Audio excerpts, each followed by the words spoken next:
This is the year for the trusted enterprise.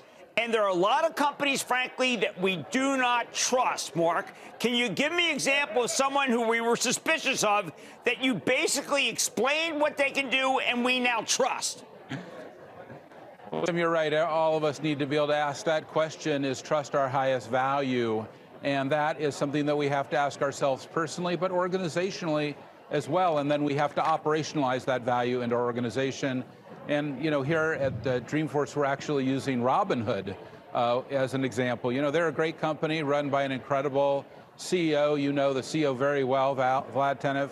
And they've gone through an incredible transformation where they have said that trust and safety are now their highest values. It's been a pleasure to work with them. They use our products.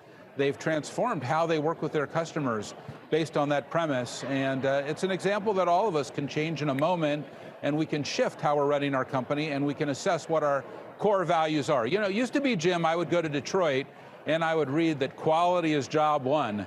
And, you know, now I go there and I'll hear that equality is job one. And that means that the equality of every human being.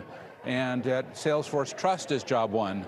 And of course, innovation is job one. So you have to decide, what are your core values? What's truly important to you?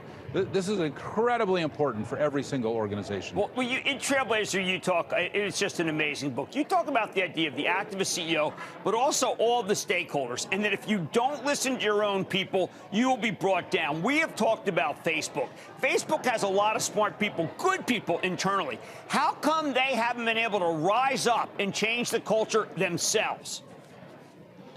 Well, Jim, I think that, you know, we've been talking about Facebook for years, and you can read the articles, the in-depth investigative journalism that happened through the Wall Street Journal and the Washington Post, who are two very reputable organizations who have gone very deep into Facebook and just basically showing that the things that they've been saying about the transformations that they've made as an organization are not true. And that trust is not their highest value. And I hope, like you said, look, I believe in redemption, I believe in pardoning.